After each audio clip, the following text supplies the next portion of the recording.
Is it possible that our dreams could be tied up in something material and we're missing the mark completely? Or perhaps our dreams should be something more of our lifestyle and a part of the process rather than what we own. Let's talk about that coming up.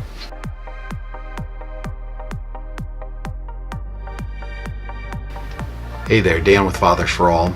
On this channel, we talk about things like faith, freedom, and fatherhood. And it's my hope that on this channel, we can be an encouragement and an inspiration to you and your family. So the other day, my family and I, we went out to the local home improvement store to pick up some vegetables and some gardening supplies. And the kids got these really cool orange aprons. I think you know the ones I'm talking about. They were given out as free gifts from the store, and they came with a little gardening kit, and it was really cool. We got back home and the kids wore those aprons all day.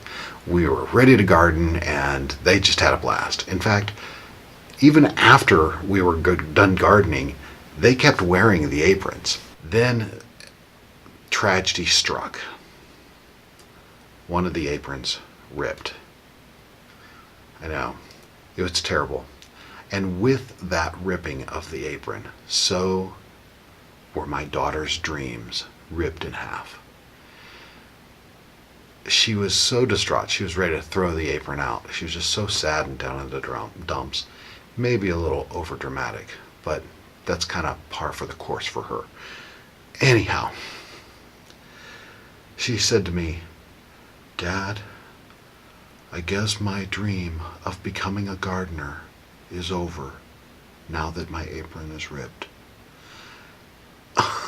What? Here I am, set before me. I have two lessons for the kids now to present to them, but a real hard one for myself. And that one hard one for myself was I had to kick aside the laziness and selfish person inside me.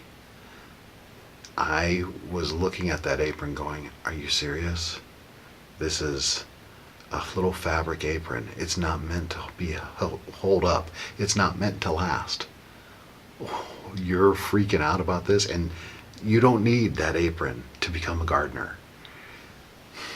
So I had to cast that aside and say, okay, that's not who I am. This is an opportunity to teach my kids something great. And so what I did, I sucked it up and I said, we're going to do something, and let me show you. And this was an opportunity for me to learn a little bit more about myself. And so I went and grabbed the sewing kit, and I went to proceed to teach some lessons to my kids at that time. So the first lesson that I taught my daughter was this: the apron doesn't define her as a gardener. There are plenty of people that could garden without the apron, and they'd probably do just fine without it. Now, I understand that some of our dreams have to require a tool or an asset or something to make the dream real, to make it what it is. But the tool itself does not necessarily make the dream. A perfect example would be if I went out and bought a brand new DSLR camera, and I had no experience with a camera or with any type of video production or anything like that. And I bring that camera home, but I don't open it, I don't use it. Does that make me a photographer? If my dream is to become a photographer and I just go out and buy the camera, does that make me a photographer? Well, of course not. I would have to open that camera and I'd have to use it and make it and learn that whole process of learning how to make photos and create great content and compose shots. That's all a process. And as I would learn and work and practice with that camera, I would then begin to create the skills in my mind and in my heart and in my eyes of how to use that tool so that I could become a photographer. And if that was my dream, the process of using that tool and learning how it works would make all the difference in the world.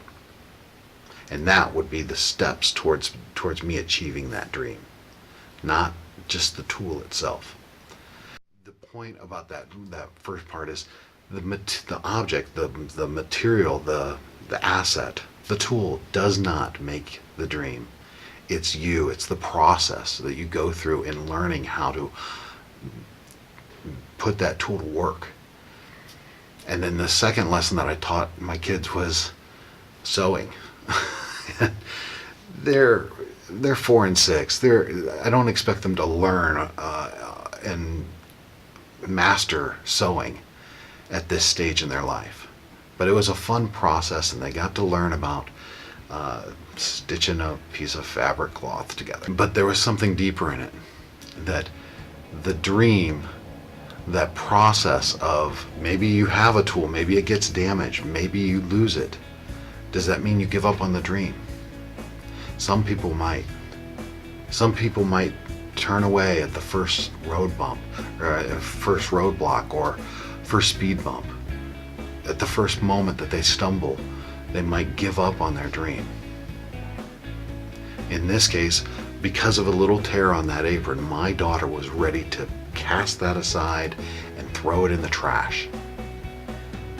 But yet, with a little bit of work and a little bit of ingenuity with some needle and thread, we were able to stitch back together that apron and actually probably make it stronger than it was originally. And so the lesson there was, don't give up on the dream. Sometimes you're going to have you're going to stumble. Sometimes you're going to fall. Sometimes you're going to make a mistake. And but if you persist at it and fix the things that need fixed along the way, you can still take those steps towards that dream. Sometimes you might need a new tool. There's a lot of different things that can go wrong in the process of pursuing your dream. So it's important that you are prepared to do that, prepared to do whatever it takes to make the dream happen. Walt Disney said, all our dreams can come true if we have the courage to pursue them. And that's what it's all about. It's the pursuit, it's the process. It's not necessarily just instantly getting to the destination. That's something I'm really learning right now. Thanks for watching today. If this video has brought any value to your life, I would appreciate you hitting that like button. Hit subscribe if you want to get more content like this, and consider hitting that bell notification so you get alerts when we drop new videos. And from me to you, I pray that the Father for all would guide you and direct you in your dreams always. Thanks a lot. Have a good one. We'll see you next time.